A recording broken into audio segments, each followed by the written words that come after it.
Oh, GG. Hey, everyone, soft start, warm start. Let's go. Thank you, everyone, for coming around to the broadcast today. Really appreciate it. Today, we've got a special guest coming in from Jupiter, and we'll reveal that soon. But before that, do share this around on Discord, on Twitter, and let your friends and everyone know that we are going to have a jam today around DeFi, the future of DeFi, what Jupiter is cooking as well.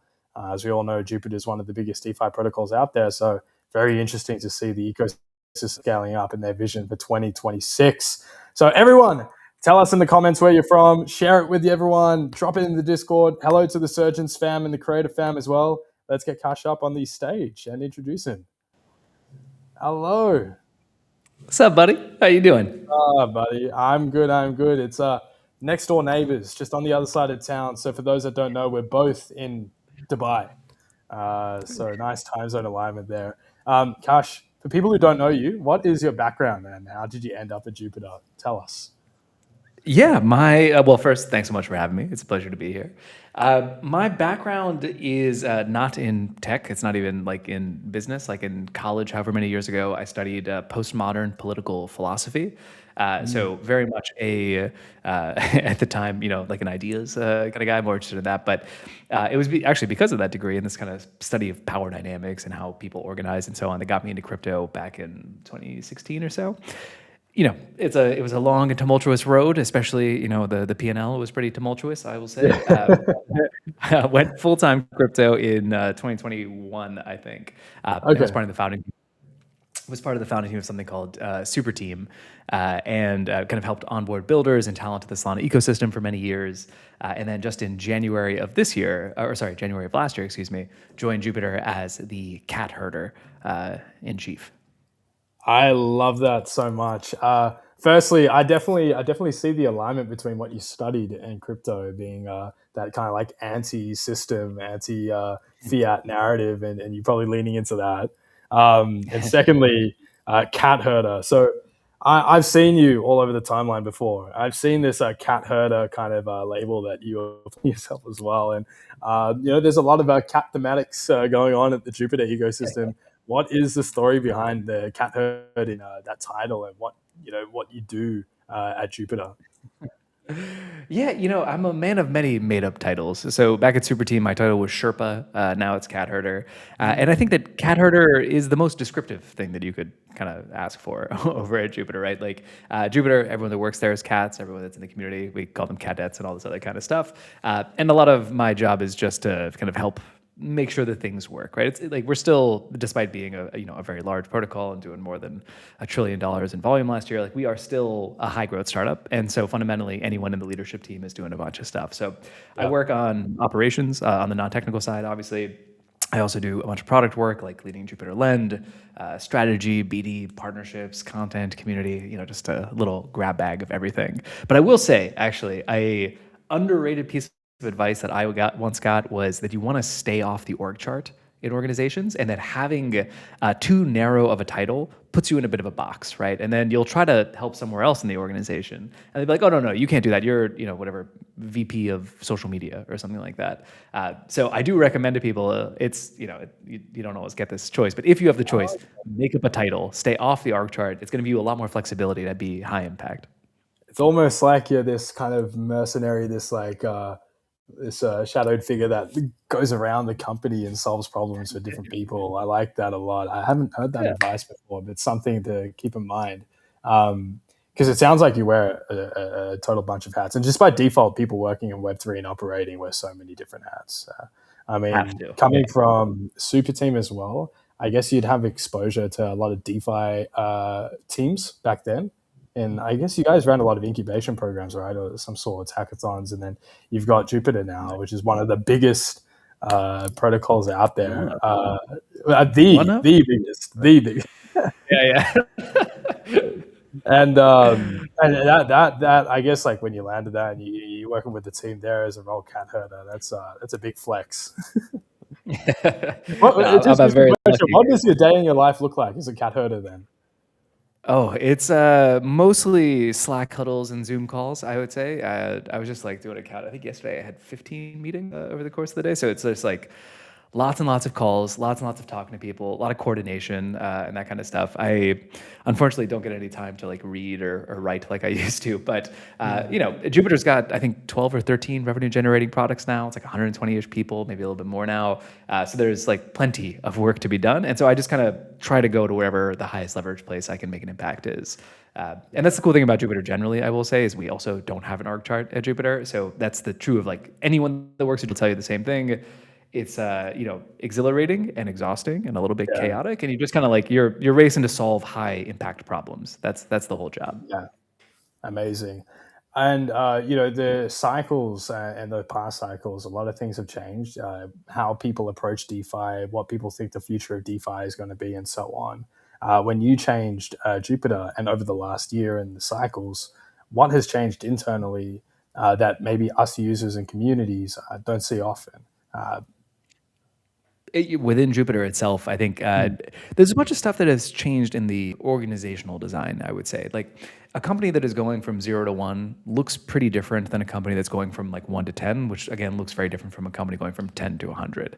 And yeah. at Jupiter, it's particularly interesting because we have some products that are in that 10 to 100 phase, right? Like we're something like 90% plus DEX aggregator market share dominance, right? But then other products are like 0 to 1, like prediction markets, which we launched recently, and I'm guessing we'll talk about at some point. It's still like very much figuring out what its legs are. And so it is, I think, surprising to see how Jupiter is kind of like a collection of mini startups effectively. We've grown largely through mergers and acquisitions. There's something like 15 or 17 different founders and CEOs in the company. And so there's a lot of that kind of founder energy. This like idea of this ecosystem of founders is really core to the way that Jupiter has been built. And that's what allows us to have this like ridiculous shipping velocity, as we like to say. Nobody ships like Jupiter, and allows us to kind of take a lot of different bets in a lot of different areas without kind of degrading the product quality overall. I was literally just about to mention that, is that you guys seem like a team that move at such fast rates and iterate so quickly. Like having so many different product pillars within your suite is so operationally complex. It is. But like they say in Web3 as well, and in startup land, if you don't move fast, you die. If you don't iterate fast, you don't pivot fast, you don't experiment fast, you die. And you guys are, you know, your velocity is rocket speed, and that's probably been one of the Yeah. key contributors to growth and dominance in so many different sectors. I think it's like the key differentiator, and for anyone who's watching this, who's building as well, like the kind of format is like intuition and iteration. So very rarely does Jupiter put out a product where right at the beginning it's like the perfect product, right? Reid Hoffman has that line that if you are not embarrassed by your first shipment, then you waited too long to ship. And we very much embody that. Like we put things out into the world, get tons of feedback, pay like really close attention to that feedback, and then iterate extremely quickly. And so it's the iterative cycles that are the competitive advantage, nothing else. What's been the internal company record on an idea coming up and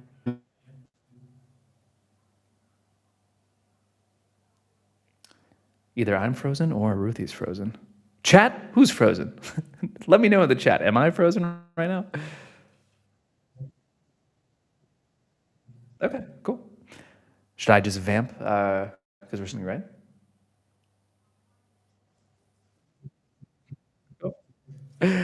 Well, hello everybody. I don't know if you could still hear me, but the quality of my answers obliterated Ruthie's internet connection. That's the problem with having such good answers. So I think he's joining back in there. He is. I'm back. Yeah. Sorry, your answer was so good. The Dubai internet just disconnected. Couldn't handle it. Yeah, I missed that good answer. What was the quickest shipping time? The quickest shipping time, I think, I mean, recently we went from like idea to live with prediction markets in I think something like 3 weeks, 3 or 4 weeks. Like it was maybe it was a little bit longer, but it you know, very, very short shipping times, you know. Things get out there from idea to execution very quickly. Yeah, that's very good, very impressive. Okay, so let's talk about this mission around Jupiter. Everyone knows you guys, but let's just rehash some core statements and facts around you and the ecosystem. Your mission, what is it in practical terms, bringing the world into DeFi? It means creating a product suite and a community that actually like allows the rest of the world to come in. Now, obviously, the world is not a monolith, right? So when we're talking about this, we're talking about everything from, you know, your 18-year-old kid who's studying abroad to, you know, year-old guy or girl who's just like staring at charts all day to major banking institutions and fintechs who want to be able to like offer to their clients to the multi-billion-dollar funds as well, right? And so we really do want to build across all of those. It is a very sweeping kind of mission statement for sure, and it is kind of inherent in our DNA to focus on that simplicity, that convenience, that kind of trusted brand factor that actually makes people feel comfortable. Because like, it's no surprise. Like DeFi is scary as shit. Like to be in. Like the first time you come in and you like deposit into a borrow lend protocol, you're like, I don't know if I'm going to get the money back or how this is going to work, right? And so really what we're focused on is how do we build things that are super simple to use, that instill that level of trust and actually add a lot of like real user value in a sustainable way. 100%. And who is your ideal next Jupiter user as well? I see that, there's a lot of discussion on the timeline that DeFi, especially within the core CT chamber, has been saturated, I guess. Everyone has at least touched a DeFi protocol a couple times now. But breaking out into mainstream or breaking out into that 2.5 audience, what does that look like for Jupiter? Next million users. It's a barbell. Yeah, it's a barbell, right? By which I mean that like on the one side, you have these institutions that are coming into DeFi, right? And this is how we go from, having some billions in DeFi to like hundreds of billions and eventually like $1 trillion plus of liquidity inside of DeFi, right? That's only going to happen, like that would be largely driven by these large players bringing, gigantic amounts of liquidity on-chain or into on-chain finance in some fashion. So that's one kind of like marginal user, right? So like who are like the yield strategy credit funds that are now starting to look at on-chain opportunities instead of just, traditional bond market opportunities or whatever else it might be.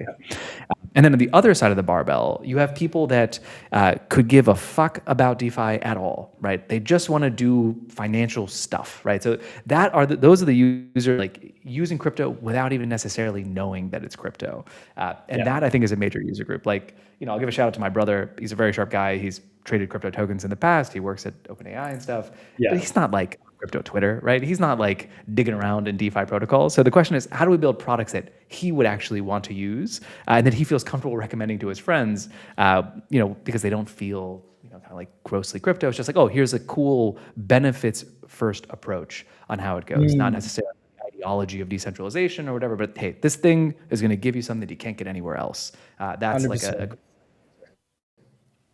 a quick question on that. What do you think are those key benefits that appeal to the broader crowd? Like those 2 or 3 things that you think really capture the retail's interest that DeFi does a lot better than TradFi? I think that the biggest one for me right now is savings, right? And like yield generation more broadly. Huge topic right now. Sorry? Huge topic right now. Massive, because I think like that is really the biggest growth area. Look, there's going to be more trading on chain, more tokenized assets are coming on chain, more volumes come on chain. All of that is definitely true, but the yield generation is what really changes it. And in particular, products that can take what, in traditional finance, you have a checking account and you have a savings account, and these are never the two shall meet, right? And I think that like that kind of combo account of like, how do I generate yield while I'm just holding money without having it locked up, without having it kind of segregated into a different place, to be able to just use it on a day-to-day basis. That I think is like a really killer approach. Anyone I talk to, like, my college friends or whatever, people who are outside of crypto, I'm like, hey, inside of crypto, by just holding dollars, you can earn like 5 or 6% right now, and your bank is giving you 2%. It's like a no-brainer kind of thing if you can solve the trust barrier, obviously. But I think that that's going to be like a major kind of next level up for us here. Yeah, two things to note there as well. The first one is that the delta between TradFi yield that people get on their savings account, like in Australia, you're lucky to get like 2 or 3, and then what you get in DeFi, which can go up to 10 or even more, but obviously it's keeping safe 5 to 10. Is an incredible pool for also a lot of people trying to beat inflation with like stagnating wages as well, right? And desperate for ways to compound. And then the second one is that like for me in particular, I guess like 2 or 3 years ago, I would never have bet that I could use crypto to spend anywhere and everywhere in the world so quickly. And send that crypto and have such a flawless like execution between crypto to fiat and interact with Web2 bank accounts of my friends, families, or whatever. And it's just like that. The level of adoption or integration and compatibility that we're seeing at these rates is insane, and setting up the stage for like what I see as another mass onboarding exodus, but like more so for like onboarding people into safe, not crypto in your face products that are suited for the mass audience of looking for safer yield and so on, and not like extremely degenerate like plays, right? And you Yeah. guys at Jupiter are doing something in this space. That we very much are. Yeah. I think for so long in crypto, it was this kind of antagonistic relationship between like TradFi and DeFi, and people like DeFi is going to destroy TradFi and it'll all be DeFi. And I think that listen, it's very fun to talk about it in those terms, and it's good for getting the people riled up. But the truth is, like, DeFi and TradFi are going to merge, right, into something that looks like unified finance. That's really where the future of this stuff goes. And you're seeing that that connectivity between those two worlds, the on-chain world and the off-chain world, continuing to grow stronger, and that line continuing to blur more and more every day. And I do think that's like the end state of this industry. TradFi is not going to go anywhere. There's good reason to have regulations and all this other kind of stuff for certain types of organizations. But the on-chain finance rails are going to be so powerful, and the opportunities that it offers are going to be so powerful that you're going to see that blending, that yin and yang kind of merging together over time. I love that. Now, one of the segments that I wanted to go through on this podcast with you is a deep dive into some key product initiatives that you have going on in Jupiter, especially into 2026 and beyond. The first one is jup.ag. The second one is going to be the Jupiter Mobile, and the third one, Jupiter Lend, and then also a bit of tease around prediction market, what Jupiter's plays are there as well. So for the audience, if you've been playing around with prediction markets, let us know. But Kash, so jup.ag is Jupiter's native stablecoin that you guys are brought to Yes. market. Give us a little bit of color on what it is. Yeah, jup.ag, I think it's been in the works for many months. When I first brought it up to Meow, I think he kind of like laughed. I was like, no, we should definitely not do this. And so we had a spirited debate for a little while. But I think what is great about working at Jupiter is that, if you have high conviction on an idea, even if you don't have consensus on it, like you can still push forward on it. And a major shout out to Ben Liu and to T-Bolt and the rest of the team who kind of pushed it forward from there. But the core idea was, stablecoin businesses are among the greatest businesses in the history of mankind, right? Like Tether and Circle. I think Tether might be the single highest profit per employee like ever in recorded history, right? Like it's really something special. And credit to those teams, they deserve every bit of their success. But our viewpoint was like, hey, we could actually build something closer to like the people's stablecoin, right? What does a stablecoin look like if it is deeply integrated into a product stack, not just as like an asset, but actually powering product experiences? And you're willing to kind of share some of those economics to bring experiences that you can't have anywhere else. So like some simple examples, right?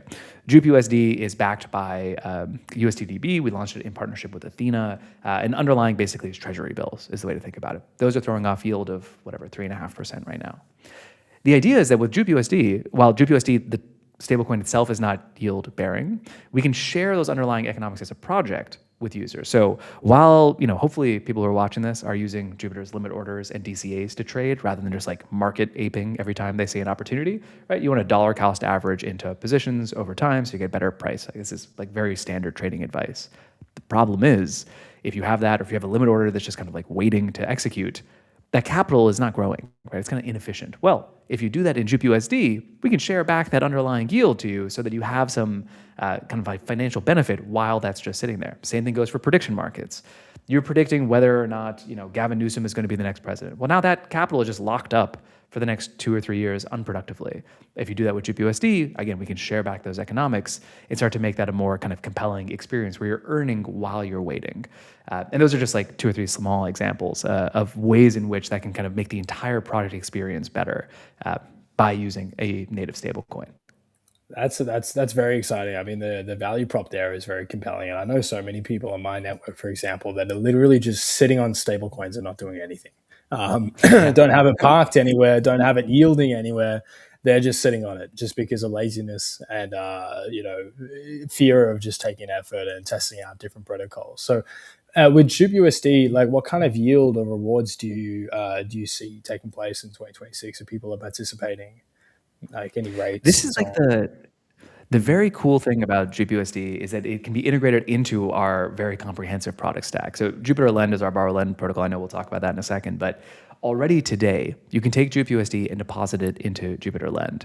And what's cool is that, hey, we'll share back those underlying economics with you. But in addition, you also get this lending APY, right? And so I think today it's at something like 6.5% or something like that. And as the borrow demand continues to grow, that percentage continues to grow.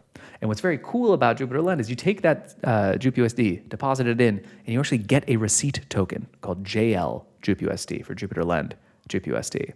That sits in your wallet. It just grows in value over time. And because, again, it's our own product suite, you can actually swap directly from that JL JupUSD into any other token, right? You want to buy some fart coin or some X stocks or whatever else, you're just earning yield while you're sitting there. So to any of your friends that are just sitting on stables because they don't want the hassle of like, oh, I deposited over here and I have to remember to go and withdraw it, and it's like I have to sign transactions and it's friction and it's annoying.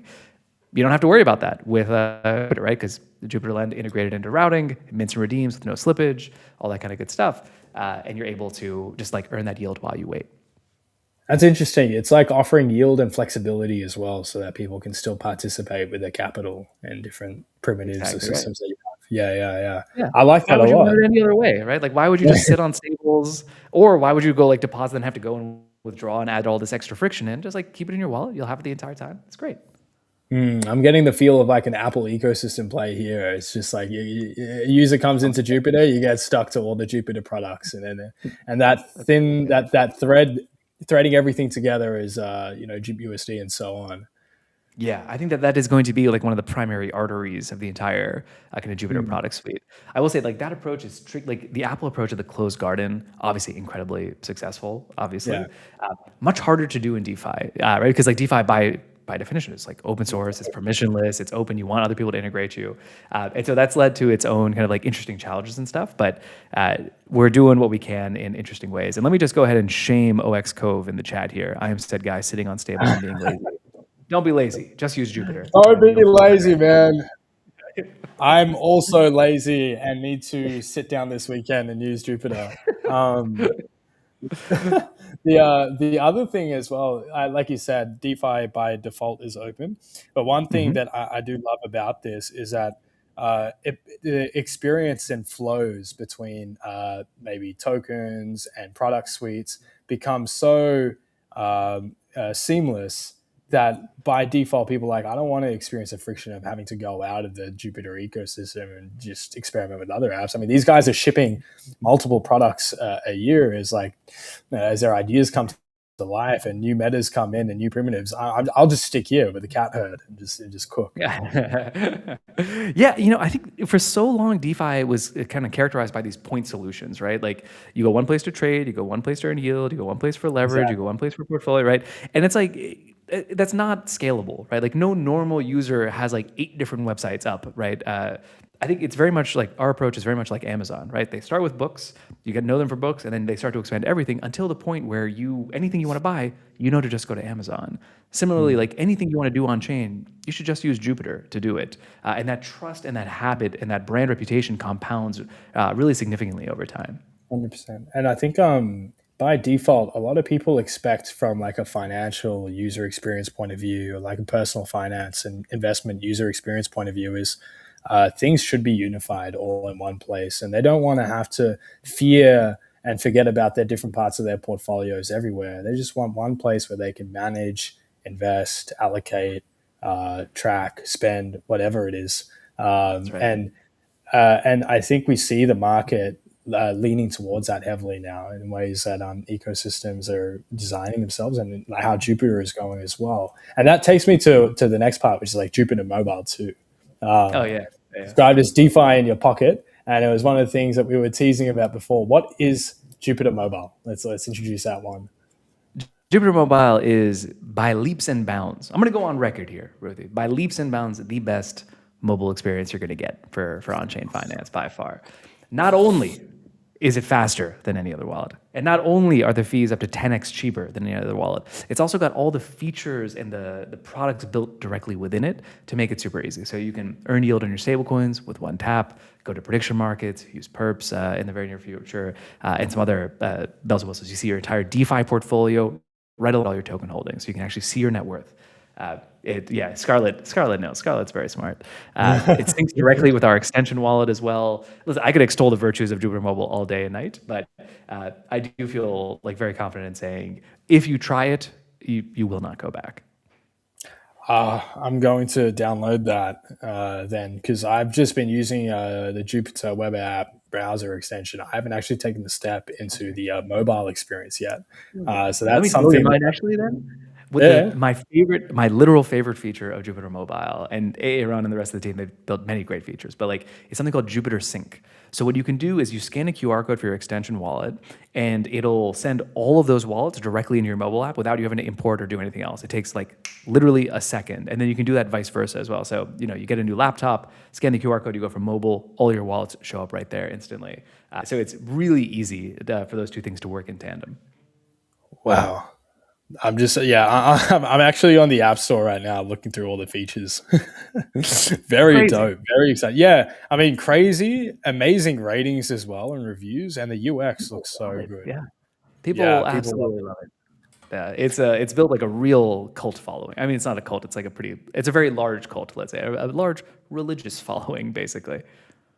Is Jupiter in the payments space, either in the back end or planning on providing a It payments looks front like this end? guy's trying to get me to drop a little bit of alpha. What I would say is, Yeah. come to Catalan 4 at the end of the month, and then you might find out a little something on that one. But All I right, got all nothing to right. say about it right now. Nothing to say. Okay, because for me, right, I'm thinking right now, I like to have a bunch of my crypto together in something that manages my portfolio. I can swap between it, and I can use to pay all in one app. I'm looking at Jupiter Mobile, and I'm like, man, it just feels like they're probably going to do something here. I'm trying to squeeze alpha out of you, Kash. I'm What I will really say, Ruthie, we're very responsive to user feedback. Your feedback has been duly noted, and I think you should be happy relatively soon. But yeah, all we right, got some all things right. to do now. Yeah. You've sold me. I'm coming on this weekend. I'm moving everything on. Let's do it. Let's go. Because that's what it is, right? Like in this cycle, man, I'd say a majority of my network now are using crypto payments, and as a main primary form of like payments every day, daily spending, and so on. You'd ask me 2 years ago, barely any of them, right? Yeah. Such a huge transition where people are now like increasing, oh well, like going through their daily life and leveraging their crypto, where they can also, and the biggest feature for me is like being able to yield and spend that crypto and have a bit of freedom within that, right? Then also instant transactions too. If I need to split the bill, if I need to send money to someone in Australia, instant instead of this 3 to 5 business day bullshit. Yeah. That is true. I'll say, all right. I mean, now I feel like I'm going hard chill on Jupiter Mobile, but I really do love it. So there's one other thing that's really cool. If you want to send money to people, you can send crypto to people just as a link with it. So they don't need to have a wallet to set up or anything. We call it Magic Send within our Jupiter Send. I think we rebranded it. So you can actually send it as a link, you can send it on WhatsApp or email or whatever else. They just click the link, download the app, and they can claim it directly as well. So it's a very innovative little bit of tech. We're not holding on to your funds. There's not like an escrow with Jupiter as a counterparty or something, but it's very, very cool. People should check it out.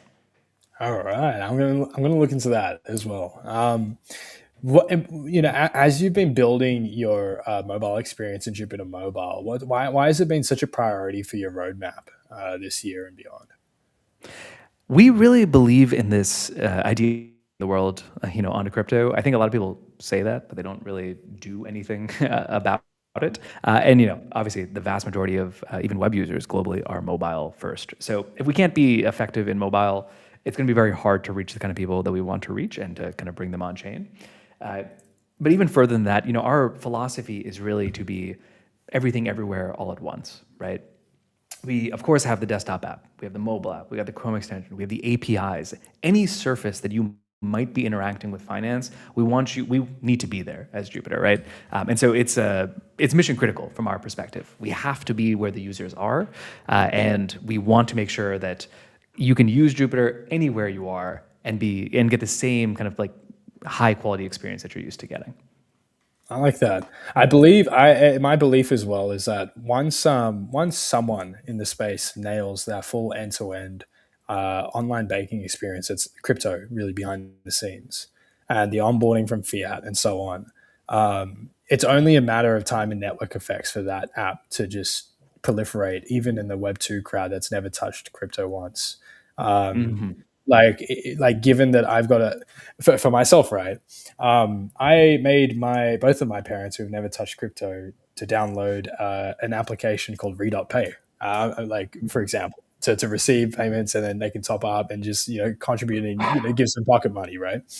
Mm. And like I feel as if when something is done in Jupiter, fundamentally the mobile experience is even more like 10x better than re.pay. I'm having so many issues with it, but I could see myself going around and sharing this with so many friends in Web two.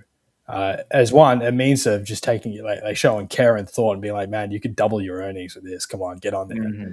And Hmm. three, just by the features of like instant transaction sending and so on, I'm just going to tell everyone that I need to send money to, hey, download this. I'll send it to you right away. Yeah, yeah, exactly. I think that's the future, and it like trying to figure out more ways to get it in people's hands and communicate that benefit is got to be priority number one. But like, there's no doubt that the mobile in particular will be like a critical growth pillar for us going forward in this year. Now it's tough because like wallets are very sticky.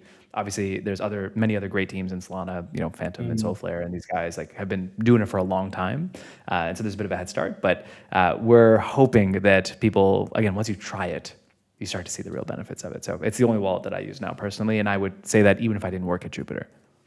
Yeah, I love that. And one last question on this with Jupiter Mobile, do you see this as your Trojan horse to break into and capture that like next million and even more Web two users? And what does like your go to market look like at a high level to capture them? Are you guys going to have a strong emphasis on like Web two channels, for example, and so Yeah, on? absolutely, a Trojan horse. There's no doubt about that. The growth is the tricky part, and right, I don't think that any team in this industry has kind of figured out how to like regularly and routinely onboard normies outside of some of the things that are like more focused on speculation, and those are very cyclical, right? So how do you do that in a sustainable kind of way?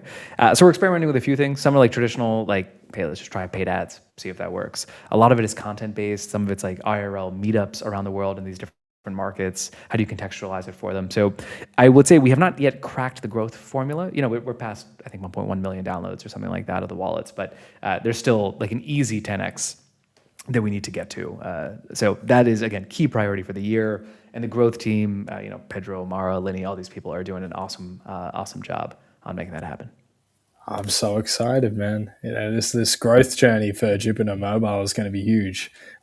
So homework homework set for this weekend. We'll get on that. Then you mentioned Jupiter Land when we were talking about jup.USD as well, where you guys are bringing to market your money market on Solana, Hmm. and that's been cooking. So tell us about Jupiter Land as well. Yeah, Jupiter Lend is simpler for lenders and better for borrowers, is the easiest way to say it. We launched it now in conjunction with, or in partnership with the Fluid Boys over from EVM Land. Long history with those guys, and they're, I think, some of the smartest minds in all of DeFi in any ecosystem. And we just thought that like there was a clear opportunity to kind of take their technical architecture with our product and distribution and build something that was like uniquely good for the end users. And that seems to have been true, right? In the first 8 days of Jupiter Lens public launch, we added $1 billion in total market supply. I think it's the fastest That's growing huge. protocol in Solana history, if I'm not mistaken. Right now we're at like 1.85 billion, continue to grow. We just hit all-time highs yesterday, despite the bear market, right? So we're seeing a lot of adoption and traction there, and really the insight was how borrowland protocols, powerful, primitive, clear 10x potential as that institutional liquidity and other liquidity comes on chain. But how do we kind of simplify that experience? How do we make sure that it feels easy and safe and trusted for users all across the ecosystem? So now it's open source, been audited 7 times.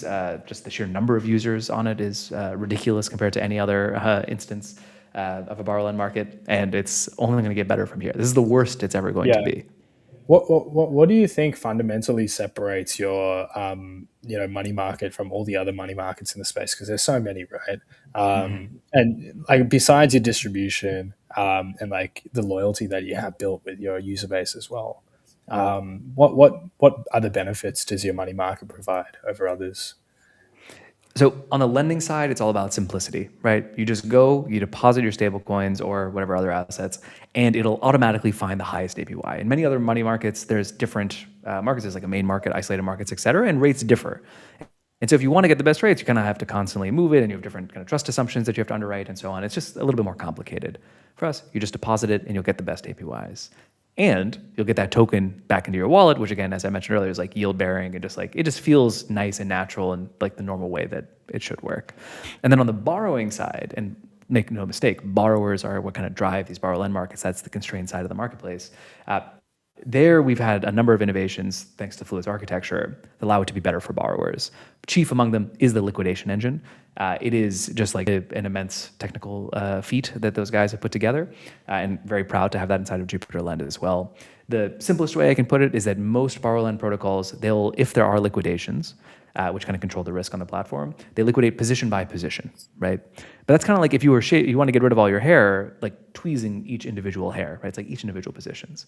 What Jupiter Lend does is actually do it by batch, by tick as it's called. And so it's like using scissors instead of like tweezers. And so it's much more efficient. And because it's more efficient, we can have the highest LTVs, the highest loan to value ratios anywhere, so that your collateral goes further for you when you use Jupiter Lend, right? So I believe it's at 93 or 94% on certain assets now, which is as high as it comes.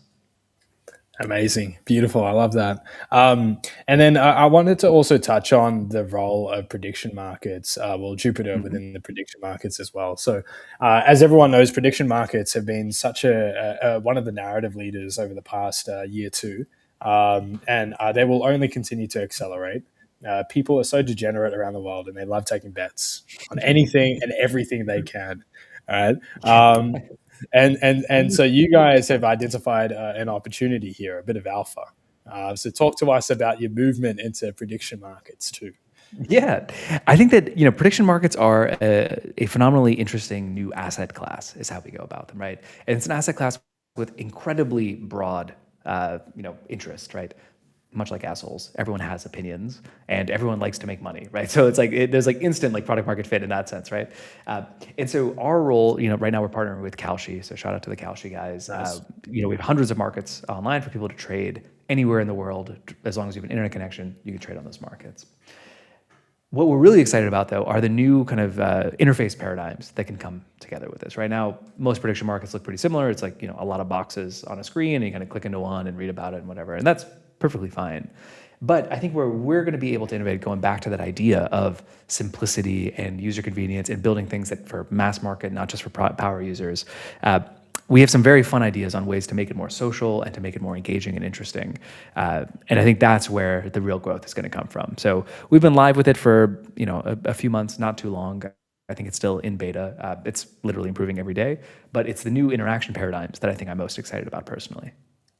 All right, I'm very, very, very excited about that. Is there like a bit more color you could share on what those future experiences might be? Because I do agree with you totally. I need more alpha out of me. I'm a little cheeky fuck. No, but like, one of the things that I agree with you totally is that I look at all the different prediction markets out there, and they do look the same. Structurally, the UI is very similar, and the UX as well. But one of the things that we talked about internally at Surgence all the time when we're looking at the prediction market space is that there is so much opportunity to turn this into an even more maybe competitive or social experience. Exactly that. Like what happens if you allow people to bet on a market and connect maybe some social profiles and flex either their correctness or incorrectness? What if you what if you display it on like some interesting formats where once you get like notification pings for real-time world events, you could bet from that get-go, right? But yeah, I love to see what you guys are thinking, because I know maybe I could squeeze a little bit of alpha out of you. I would say that we again, we're thinking in the same direction, right? So if you go to the prediction markets right now, you'll see that there is a profile page, which really just kind of houses your P&L and stuff right now. And I'll leave it at that. But you can imagine those kind of features that come out. Certainly, there's a massive opportunity around making this more social. Like what the internet is best at doing is taking single player games and turning them into multiplayer games, right? And on-chain finance is basically just like the internet of money, right? And so I think that like that's going to continue to happen. So like, how do we make that feel more like a multiplayer experience rather than just like, you know, you staring at a chart by yourself? That's one major area. Another is like, hey, what else can we do that plugs into the other primitives that we have across Jupiter and across DeFi more broadly, right? Things like leverage make a lot of sense. Things like how do you use that as a productive asset, right? So again, you're betting on, you know, will Trump live to be 1,000 years old or something, and that money's just sitting in that market. Well, it'd be really nice if you could make that a productive asset as well, right? And you know, borrow against it, for example, for more capital efficiency.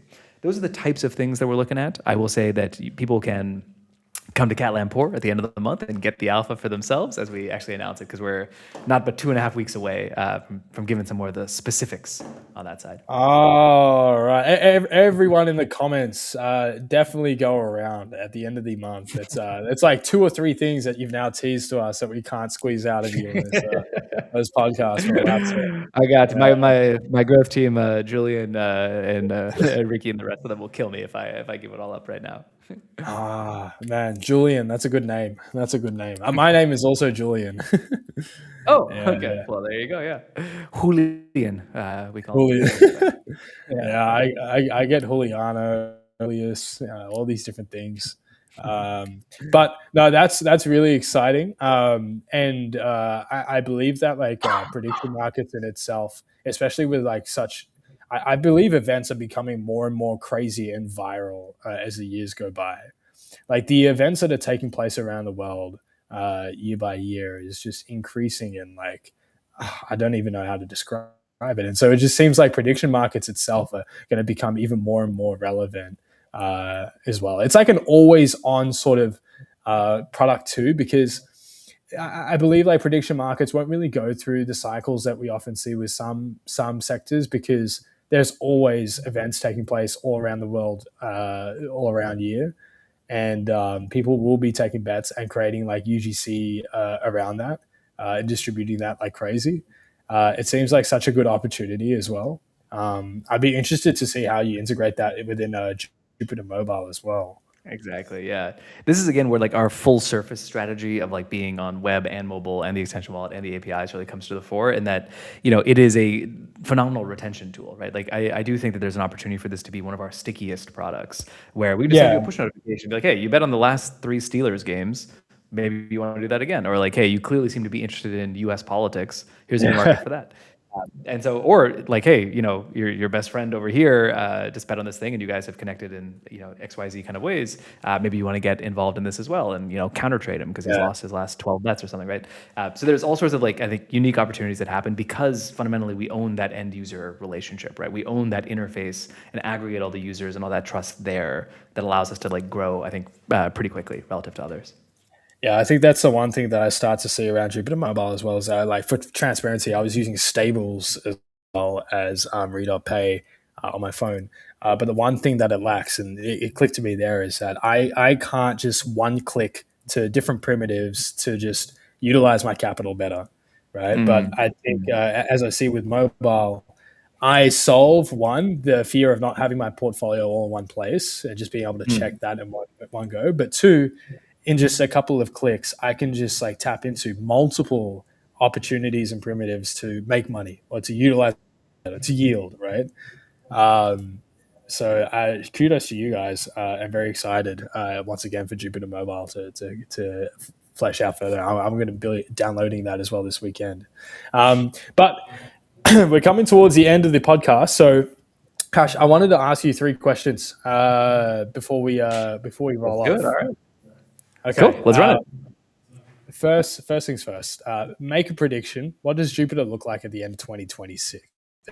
Something that you think the community would speak about, mention, and feel about Jupiter at the end. I think that by the end of this year, we really will have cemented our place as like the default gateway to on-chain finance. And I really do, we say it a lot now as a meme with this idea of like just use Jupiter, but by the end of this year, the lending products, the credit products will be stronger, the prediction market products, the trading products will be stronger. We have some other very fun things coming out that people will find out about Catland Poor. And I really do think that it's anytime you or anyone else that's already in crypto, already on crypto Twitter, is trying to talk to other people about how to get started, it really is just going to say, just use Jupiter. So comprehensive, buttery smooth across all interfaces. That's what you're going to get by the end of the year. I love that. Okay. What's one belief about DeFi that you had 2 years ago that you no longer agree with? I have changed my mind. So I kind of came in more as an ideologue, and I've now much more of a pragmatist, especially after like building in the space for a while. And in DeFi in particular, there was for a long time, I thought the idea of kind of like permissioned pools were anti the ethos of like what we're building here. I was like, KYC in crypto, like that's nonsense, right? And I've changed my mind on that like very dramatically. I've done like a full 180 on it, where I'm like, actually, the future of this industry is going to be the combination of permissionlessness and permission environments. I do think it all happens on public blockchains because you need that credible neutrality, you need to bootstrap that liquidity, that user base, et cetera. And Solana is really well positioned for that. But it is just going to be the case that like at some point, this is like I'm not leaking alpha, but like at some point there are going to be some permissioned pools somewhere on Jupiter, right? There are going to be KYC opportunities, and even today there's like tokens, for example, out of Superstate or Apollo's products or Benji's products or like from Franklin Templeton that you have to KYC to use. Those aren't going anywhere. And back in the day, I think I would have shaken my fist at the clouds, and now today I'm like, no, this is how we win. This is how we actually grow. No, I completely agree with you there. I was shaking my hand at the clouds too back then if I ever saw anything referencing KYC. But people expect it now, which is great. And then for someone listening right now, what's the best way to get started with Jupiter today?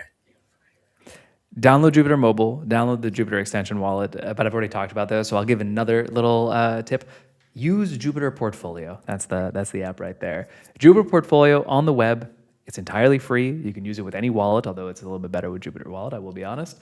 And it will show you all of your positions across, I think it's like 160 protocols now. It'll show you what your APY is across all your positions, like your yield summary. It shows you your net worth over time, your profit and loss for your token trading, which can be a little bit dicey depending on how good you are at trading. But it really is like the command center for DeFi. And it's the one product that literally every single person that is watching this can use, and literally every single person that's watching this will find to be immensely valuable. So go check out Jupiter Portfolio.